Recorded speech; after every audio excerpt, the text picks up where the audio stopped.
to your tarot reading. So today we're going to go over your horoscope for the month of October 2021, and we're also going to look into the Mercury retrograde energy. So without further ado, I'm going to just get right into it. Okay, so I first want to start off with the energy I'm seeing you in for the month of October. I'm seeing that you are living through your ego, through your shadow self. I feel like your ego could be your shadow self itself.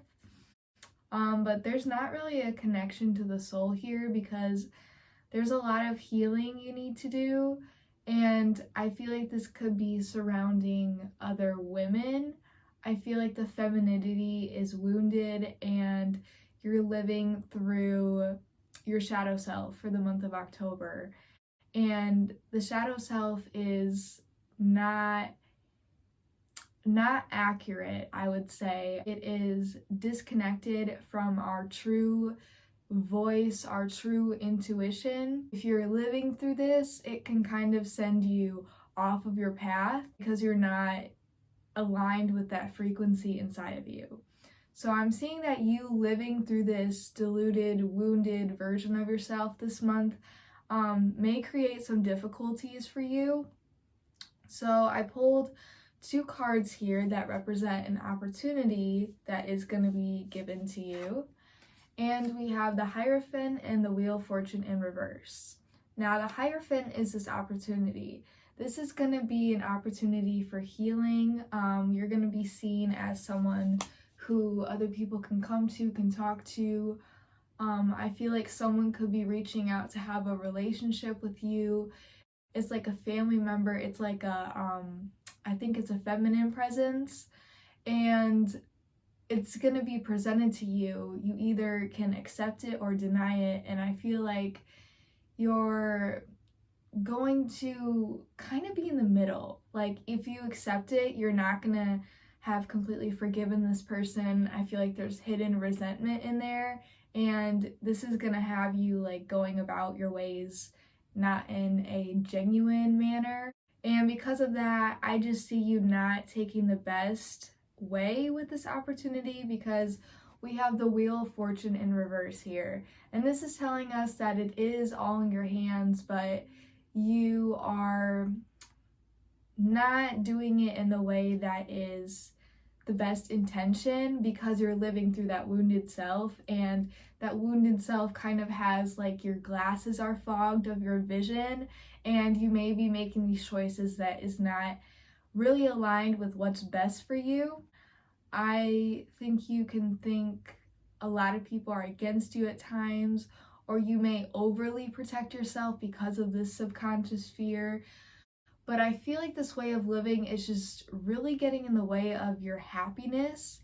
And maybe you have not noticed this because when you live in your ego for so long, you're separated from true feelings. So you may have forgotten that this is not what true bliss feels like. And if something feels like it's off or it's not working, that means that there is inner work that needs to be done here. And I feel like it is with your feminine side. So I see you have this self-deception, self-sabotage way of living that you are not aware of. You may not have relationships with people because of your past relationships, not knowing that the ones you're blocking off now could be good for you. Like when you're not healed, you block opportunities.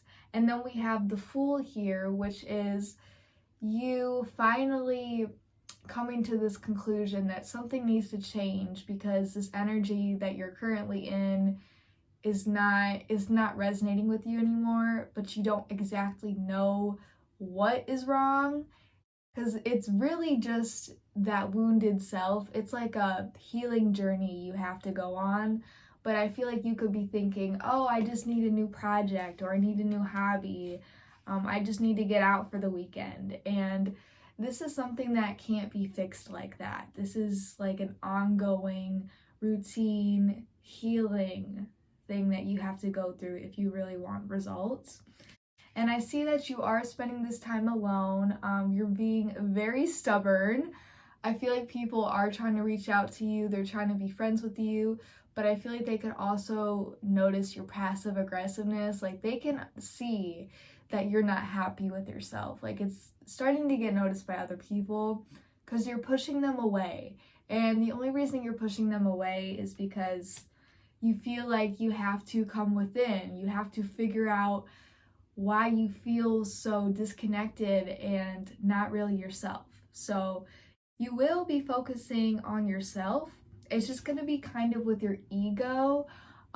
Even in times of reflection, just be careful that some thoughts that we have, even when we're alone, even after we've meditated, it could still be the ego. And I feel like it is still present here with this insecurity, self-deception.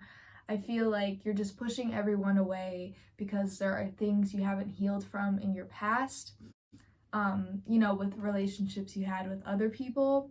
And then I see at the end here that you will eventually come to not a conclusion because it's like the beginning of something, but you're gonna realize like, I have to make a change, I have to start something new. And it's not gonna be a new project or a new relationship or a new work, it's a new way of life. So I feel like this could be you changing your thoughts, or you adjust your playlists of music. Maybe you've been listening to stuff that doesn't have good messages. This is like a reformation of the way you've lived your life. So that is what I'm seeing at the end of October. And what's going to get you to that conclusion is that an opportunity may not go the way you wanted it to because you didn't handle it properly, because you're living in this wounded self that needs to heal, because it's causing kind of subconscious problems in your life. Like it's just affecting everything around you, and you may not notice this until it's presented to you. The overall energy is living through that deluded self, and that can cause some conflicts that aren't even intended to be happening, because our ego is not our soul. Our shadow self is not our soul. Those are just things that have been left behind because of things we went through that are stuck in our body that need to be released. And there are ways you can do this. Shadow work is actually very popular now, so if you do want to get into that, there are a bunch of YouTube videos. And then I also have pulled your love messages. So we have trust. This situation is calling for you to have faith. And then we have express your love. Go ahead and make the romantic gesture. And I also feel like this is tied with your ego as well, because I know that you have been through misdoings with people in the past. People have taken advantage of you. They have done you wrong when you trusted them the most. And this has caused you to block off trust with other people. And if you want to have a relationship, if there is a person that is wanting to be with you, that is also another reason why you need to heal, because you need to open your heart to trust.